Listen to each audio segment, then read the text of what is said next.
All right. Well, welcome everybody. I'm so glad to have you joining us today. I will, as David mentioned, be moderating our sessions throughout the day.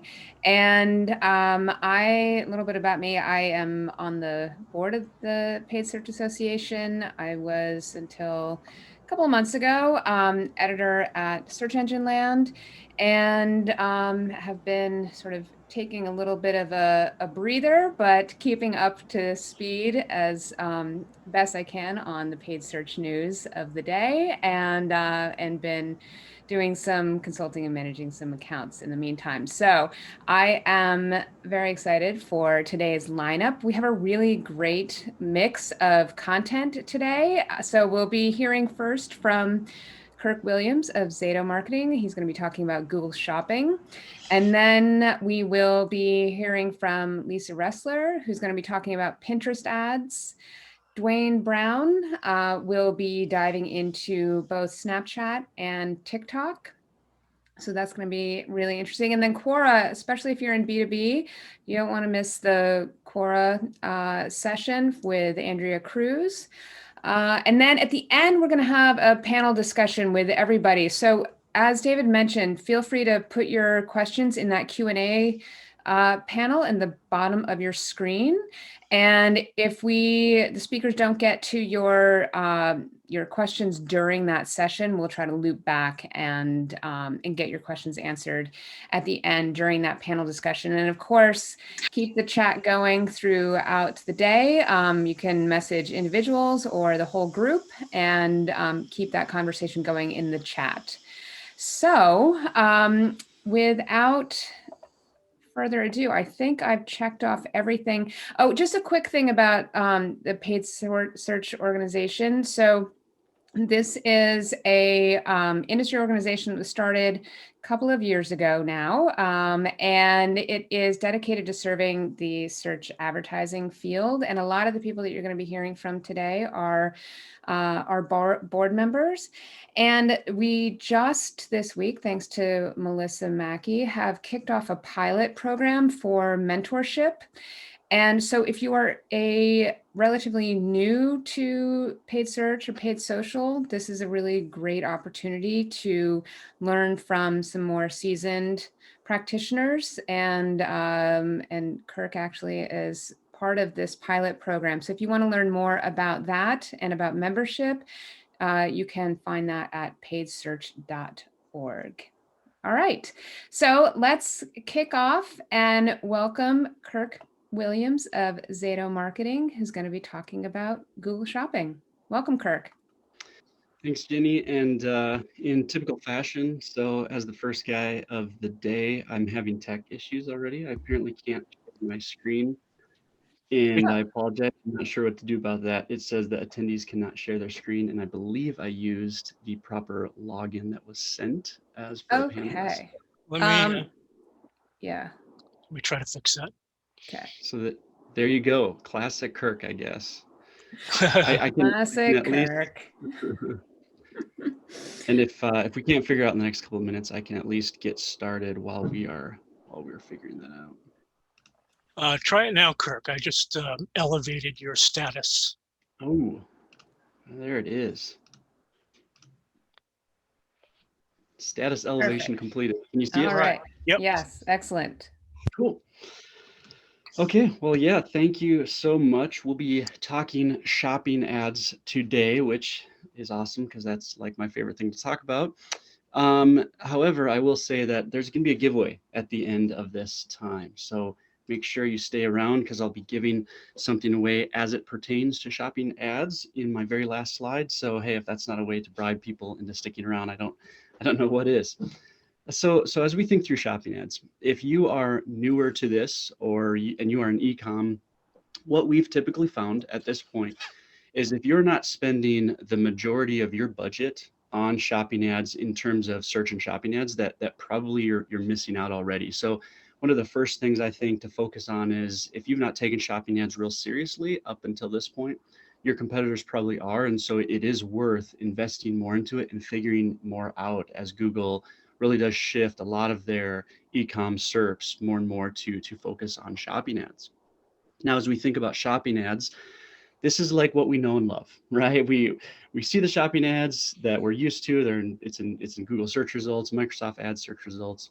It's this visual ad unit that specifically on a text-based search result is really attractive. It's clickable. You see what you want. There's the price. There's all the information that you want. This is what we know about shopping ads. This is what we've come to know, and this is what needs to change in our thinking, because shopping ads, I think we are in a transitional phase, and I think shopping ads more and more is not what we're used to. It's not just simply referring to the entity on Google search results. It really does encompass the product listing ad as it appears on multiple channels, really on all surfaces. And Microsoft is moving into this sphere as well, and I think this is going to continue. And that first started with this entity called Smart Shopping. Now, for those of you who have maybe heard me speak or write on Smart Shopping before, I've certainly been no significant proponent of Smart Shopping. There are definitely concerns that I've had in the past, and I still have. But if you're new to Smart Shopping, basically Smart Shopping began as a Google entity. Microsoft also has this now, but it is this shopping campaign type by which Google or Microsoft controls the majority of the optimization abilities, the majority of the targeting and the control, and it appears on nearly all of their surfaces that they have. It's still not quite on Discovery, but that is coming as well, and that's on the roadmap for Google. And so basically, Google determines how and where they're going to show these shopping ads across their surfaces. Now, there's going to be a couple of parts to this talk, to this session. The first part is simply me surrendering to Smart Shopping. So here's the deal. I like Smart Shopping more than I used to. I'm on board with it more than I used to. We use it more in our accounts than we used to. And oftentimes, the number one concern that I've had in the past, and people often have, of course, is something like keyword intent. So shopping ads really has focused in the search realm, as people will search on keywords, and then we will determine which shopping ads should appear on those keywords, right? And again, so this isn't just a shameless plug for my book, but hey, maybe a little bit. So go buy my book. But I actually have a whole chapter devoted to the value of keyword intent. So this isn't coming from someone who doesn't know and love the timely, personal, individual intent power of the keyword. And yet, almost 50% of Google search terms are 1 to 2 words in length. And that was, by the way, in 2017. And I've been desperately trying to get updated numbers just to see what's happening, to see if that's changed. And I've not been able to see that. But my theory is that is actually probably even more so, because as you have more and more personalized search results that Google is providing, our own search behavior is actually shifting over time. But in 2017, so now almost 4 years ago, almost 50% of terms were 1 to 2 words in length. So if your obsession is to purposefully identify the intent in 1 to 2 word keywords, that's going to be kind of hard, right? And again, I think that's getting harder. And we've certainly seen this in the / painful joke aside, search terms that we can actually still see in our accounts, right? We've seen this already in terms of, as people are searching for that, and we see those search terms coming in, how much we can actually identify intent, and that's been changing. So if you are focused primarily on what you can target in terms of those keywords, those individual keywords, or the 1 or 2 words, it's getting harder and harder to even determine what are those, what value is there. And so one of the things that I think I've grown to appreciate about Smart Shopping is that it does, in this somewhat changing world, it does allow us to be user targeted rather than simply placement targeted. And I think there is a value to that, but there's especially a value, and I'll cut in real briefly. I think there's someone who doesn't have their mic muted, and if you wouldn't mind muting that, that would be great. I think we can still hear some entity things happening. So thank you. But basically, smart shopping is focused entirely on the user and not as much on the placement. And I do think there's value there. And one of the biggest values that you'll find from smart shopping campaigns is these low auction costs. And if you really kind of think that through, and we'll look into some of this of where smart shopping is pulling this data from. But if you look into this, what they're doing is they are finding this user that they've determined through all of these other signals to be valuable. And now instead of you paying $2.50 on a click in the shopping SERP, you might be paying 4 cents for a Gmail click or 2 cents for a YouTube click, right? And so there is a benefit. And so that's part of what we've seen is there's just more reach than we can get with standard shopping, even when the users, even if it is starting to dig a little bit more at times into remarketing and things like that, there's far more reach and we're getting far more ad exposure for the same cost that we could have with standard shopping. And that's just been hard for us to compete with. Also, you look at just the power of computers and what they're able to do with these machine learning algorithms. And again, they're looking at these millions of auction signals to identify this user and like their browsing history and their search history and what they've done on your site or what they've done on other sites. And they're all utilizing that in order to identify the value of this user across all those channels. And that just goes beyond what we can do, even with standard shopping with some of those limited things. So what does this look like for us with strategy stuff? Well, I think PPC marketing had this blip of an era that was a long time, a couple of decades in some ways. But the focus for us during that time was like being the machine, like button crunching and button pushing and number crunching, button pushing. We were in some ways that machine that we're hashing out of that that we're hashing all that out with our deep Excel things, and we had fun with it, right? That's changing.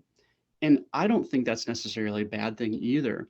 So one of the things that we've found as we've started to shift more into embracing automation, for instance, in this instance, more smart shopping campaigns, is that it has allowed us to actually save time on the button pushing and invest that specifically in strategic thinking.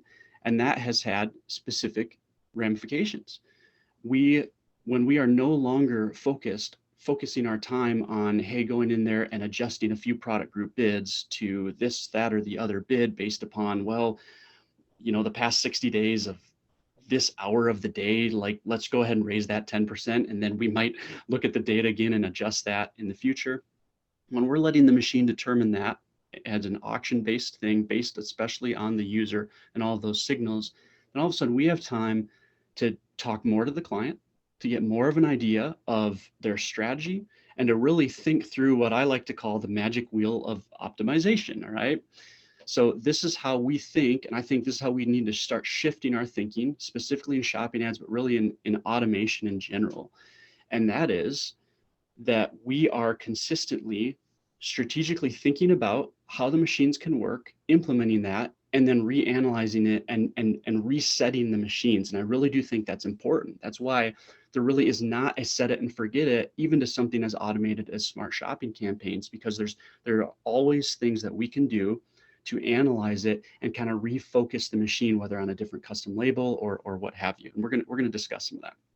So as I near the end of this first section of the part one, the I surrender part of smart shopping, I also want to note though, and man, I would love it if there's a Googler in the audience listening, and even if there's not, maybe as all of us are having conversations with Google and Microsoft, we can be communicating these sort of things. There's still two huge issues that Smart Shopping Campaign has that I think are important and big, and that I would hope change before things really do continue to transition more towards this. First, we have the data for business growth needs to be back into those campaigns, and not simply because we might, not simply because, yeah, we want to use that only to optimize the smart shopping campaign, because that's been part of the reason that Google has communicated that we don't have that data, because, well, hey, you can't use it in this campaign anyways. Let me give you an example that literally just happened. And this isn't even just smart shopping campaigns. This is like any automation being able to see data, right? There are different reasons why we utilize data in an account. One of those We just received a lead, which by the way, we landed this week, probably based on stuff like this that we brought to them. We received a lead, whereas we got into their account and we were able to access that data and see. We identified that not that the machine learning was messing up that they were using, not that the bidding algorithm was messing up, but it was really how the bidding algorithm had been implemented and then was being watched. It wasn't being watched. And so they were spending upwards of $283 per click on people, employees of competitors or like completely unrelated businesses who wanted to find their HR services, like their own internal HR phone numbers. And they were spending like $280 a click on this. And this is not a shock. This lead had paused Google Ads a good year and a half ago. Well, and like who of us wouldn't have, right? If you're spending almost $300 a click on crap clicks, right? On stuff that is not for you.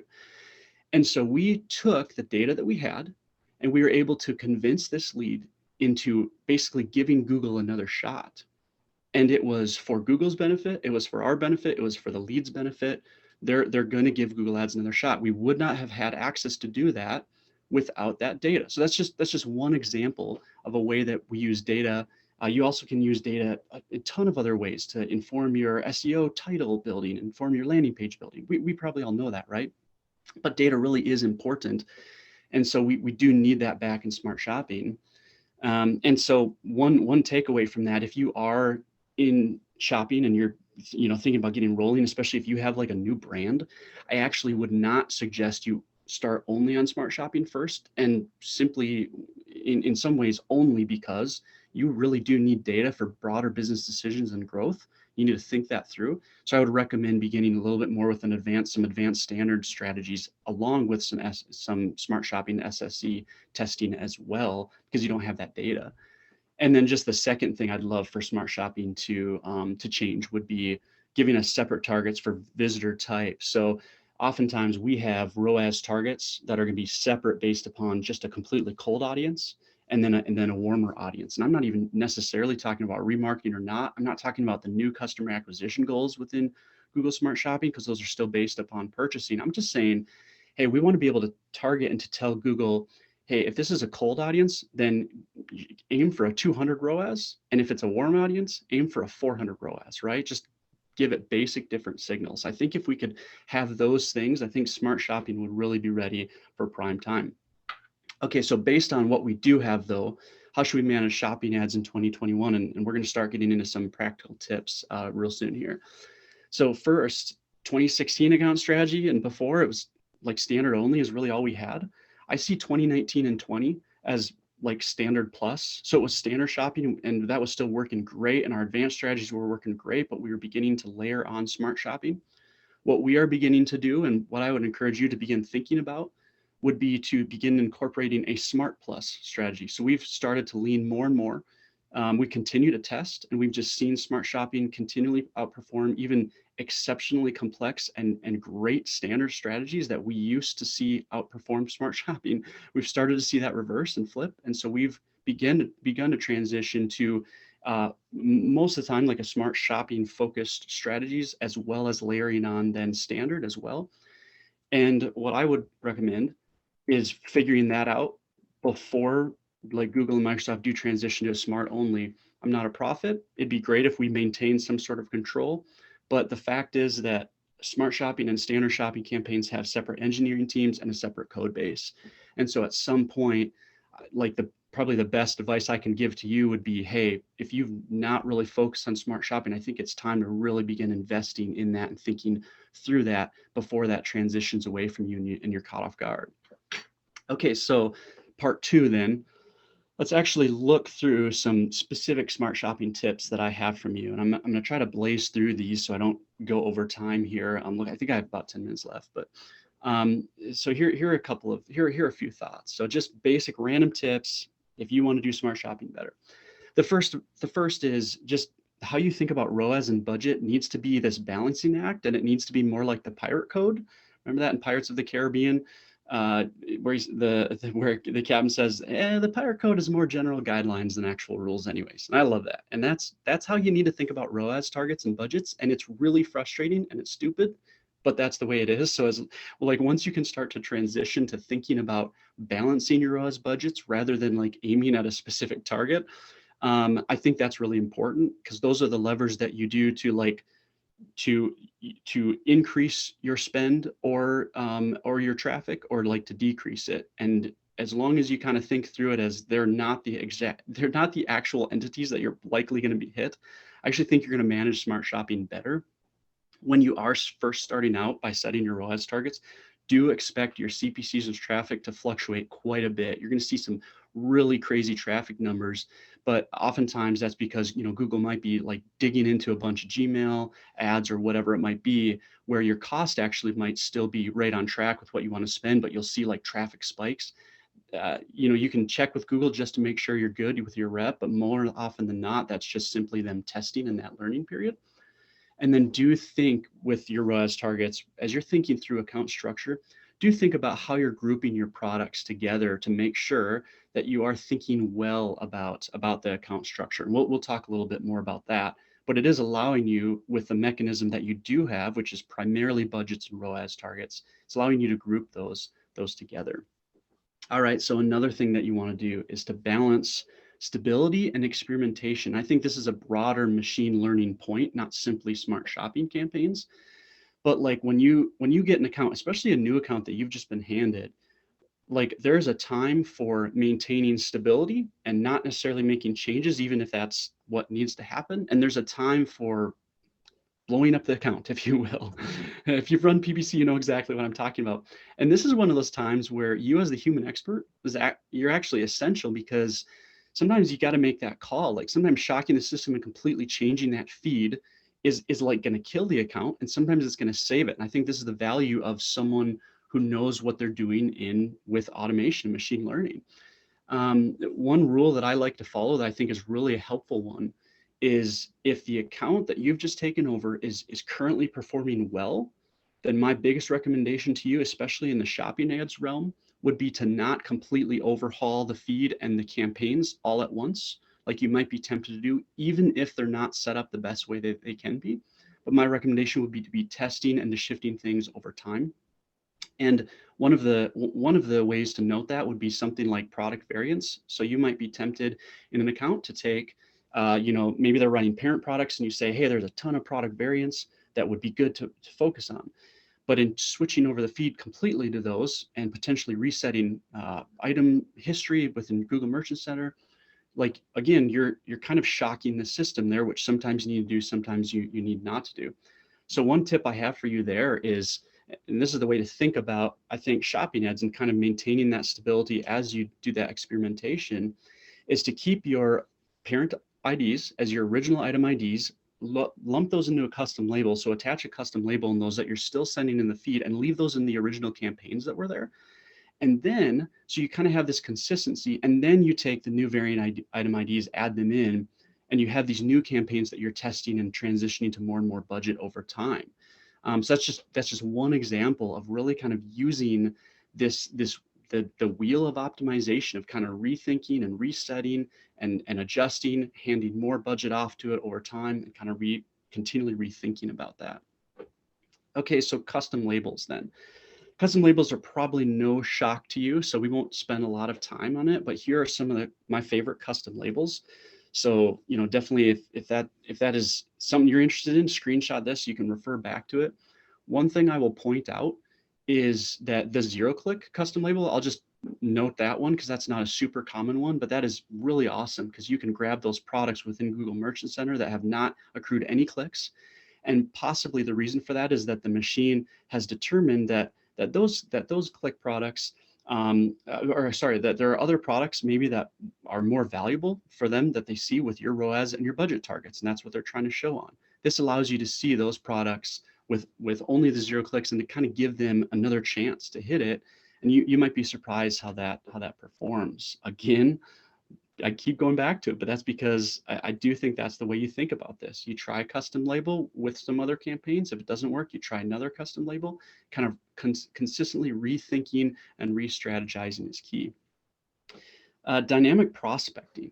Dynamic prospecting is part of the smart shopping ads that is really an amazing thing. that if you're not familiar with might blow your mind a little bit.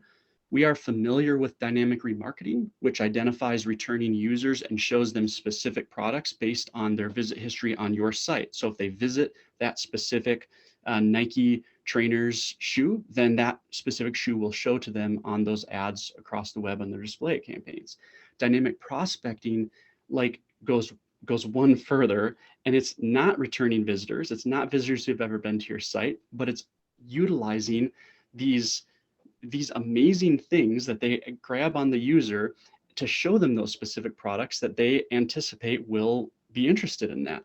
So for instance, they're looking at things like this user's recent browsing history and their demographics, and even the current page they're using to determine which specific products they'll show in those display ads and those dynamic ads.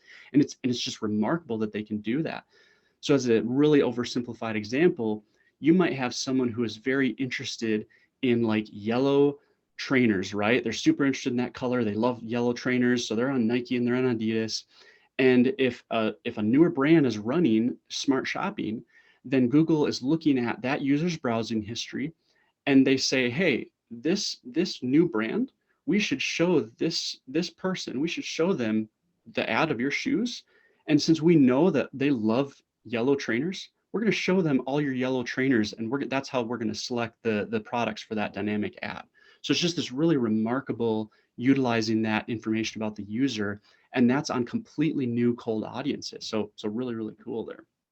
And then looking at an SPSSC, so single product smart shopping campaign here.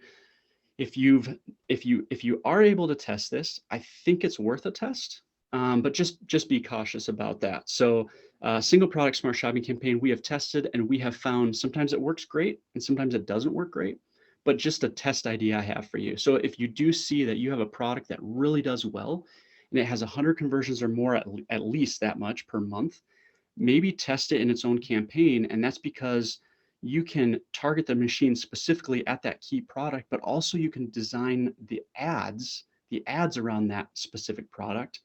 And the ads are really this crucial thing. And here's where we'll end. And I apologize, I've been talking fast, but that's because I'm trying to fly through this stuff. If I didn't have those tech issues in the beginning, I would have started on time, but apologies for that. But let me close here with the smart shopping ads. So this is where I think part of how we need to start reframing our thinking about smart shopping campaigns. We need to stop thinking of smart shopping as a search entity. We need to start thinking of smart shopping as a social entity. And that is in large part because the things that we are able to control are primarily pointing the machine in the right place and then controlling the creative. And so I think the creative is actually more important than most of the time. Most of the time when I hear people talk about smart shopping, they're not even talking about the creative. In my opinion, that's one of the most crucial parts of smart shopping. So as it even goes into things like how you structure your account, I think you need to think about the creative when you are structuring your smart shopping campaign account. I think you need to be willing to change your smart shopping creative like you do for social ads, for promotions, for holidays, for seasons, for events. Be thinking about that specific client and like, how changing the ad creative in their smart shopping campaign would assist with that. If your client doesn't share their assets, go to their social pages and grab assets like images and that. Do, in terms of smart shop or in terms of social, do be willing to swap out your images as well every 30 to 90 days for sure. That's going to be a fairly common thing to keep that creative fresh, because again, we are thinking about this distraction-based marketing on display and in front of people as they are on other things. Be aware of the fact that Google actually might utilize your product description in their smart shopping ads as well. So that's important, and that's something that is newer as well. That can especially happen if you're running a single product smart shopping campaign. And then finally, the video. You can have a video on that ad as well. And a few tips. Only YouTube videos are allowed, so make sure that you've uploaded that video to YouTube. It doesn't have to be, but definitely recommended. People with short attention spans, keep that under 30 seconds. Hook them in the first 3 seconds because they're not on that page to see your ads, so you need to engage them right away. And if you do not upload a video, Google may take your assets and create an auto-generated video. So just be aware of that. And I did just see an option recently in, I think it was a responsive display ad actually, that you could opt out of that, which I thought was interesting, which probably will come to smart shopping as well. And then there's a couple of different reports that I'm actually going to blaze past because I'm starting to get out of time. These are cool reports. Go check them out in the ad with the click type. You can see headline or shopping product segmentation in terms of clicks and spend. And then also you can see free interactions like videos, video pause, video play, which just communicates to us that, again, kind of in that branding way, Google is showing these things and you are getting branding awareness even when you are not being charged. You are getting, in this example for this client, hundreds of thousands of free interactions that we were not charged for, that is sticking in people's mind across the web. And there is a value to that that goes beyond simply a search. So thank you so much. I'm from the state of Montana, and go to Canada and go south, basically. And it's cold here, but I guess it's cold everywhere else right now. Sixth kid arriving and actually on tax day. So yes, that's crazy, but also fun. I told you this before, go buy my book. No time to talk more about that. We are Zato. We do mostly paid, we do all paid search, but a lot of shopping ads. So do please check us out if you're interested in that. And then finally, let's get to the free thing that I told you about, and then I will finally shut up. And that is, I'm giving my course away for free only to you who are watching this. So if you're watching this and you want to learn more about smart shopping campaigns, there's 5 more hours. If you hate hearing me talk, then don't get this because then you'll hate it. But if you want to learn more about smart shopping, use this code. Please don't share it. This is just for you. It's going to expire in 2 days. So go grab it. And thank you so much. I am done. Awesome. Thank you, Kirk. That's really great. I have captured the questions that were asked in the chat and in the Q&A. But Kirk, if you want to, if you have time to respond to any of these, feel free to go ahead and do that. And yes, and then if you want to pop the link to that course, that would be great as well. And thanks so much. Lots and lots to think about.